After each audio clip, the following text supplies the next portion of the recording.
Arousal is a surprisingly complex topic. It seems like it should be pretty simple. You want to do sexy things, your genitals respond, and then you get down to business. But that's not always how it happens for a large percentage of people. And even when it is, there are a few other major factors that play into it. Today, I want to talk about the wheres, hows, and whys of sexual arousal and desire.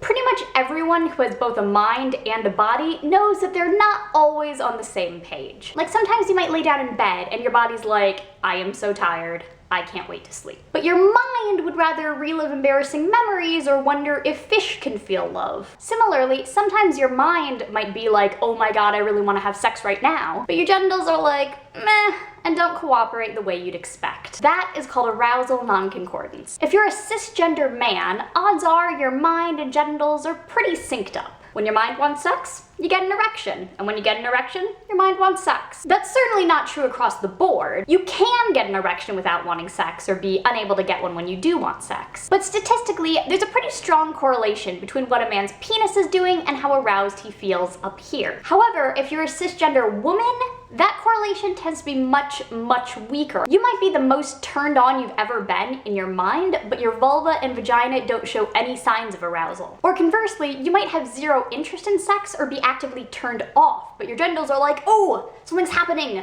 let's get wet. Genital response and sexual desire are completely different things, and we really need to stop equating the two. All this does is lead to confusion and shame when people's genitals and mind aren't working together in that idealized way, even though non-concordance is so normal. Something else to know is that there are actually two main ways that desire occurs. The first is spontaneous desire. You're going about your life and the feeling just kind of strikes. Hey, sex sounds good right about now. The desire comes first, and then the arousal. Spontaneous desire is most commonly associated with male sexuality. On the other hand, there's responsive desire, which is more typically characteristic of female sexuality. Though of course both kinds of desire can go either way, and the same person can experience different kinds at different times. With responsive desire, arousal doesn't just happen out of the blue, it's triggered by stimuli. You might not feel any particular desire for sex, but then maybe you start making out with somebody because making out is fun, and suddenly, oh, now I want to have sex. The arousal comes first, and then the desire. A lot of people whose desire is primarily responsive think of themselves as having a low sex drive, but here's the thing.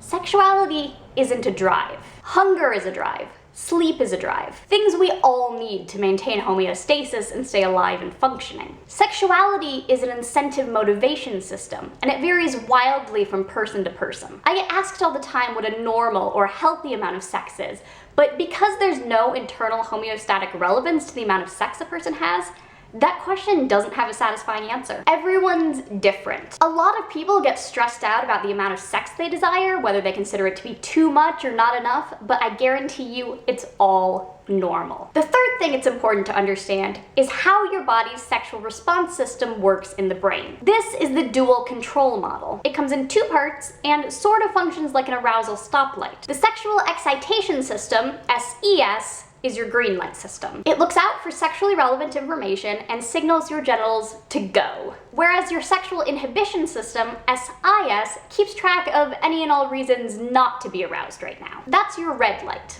Stop. Both of these systems are constantly running, and your level of arousal at any given moment is determined by where you are on the scale between green and red. If you want to be more aroused, practicing self-care to minimize some of those red light inhibitions is one of the best things you can do. Stimulating your green light system can help as well, but more often it's the red light that's getting in the way. So that was a very base level introduction to arousal and sexual desire. If you want to learn more about these topics, I highly recommend checking out Emily Nagoski's book, Come As You Are, and her blog over at thedirtynormal.com. This isn't sponsored, I just think she's brilliant. I'm also going to link a fantastic TED Talk she did down in the description and probably in the cards annotations. If you have any questions or thoughts, leave them down in the comments. And as always, thanks for watching, and I'll see you next time.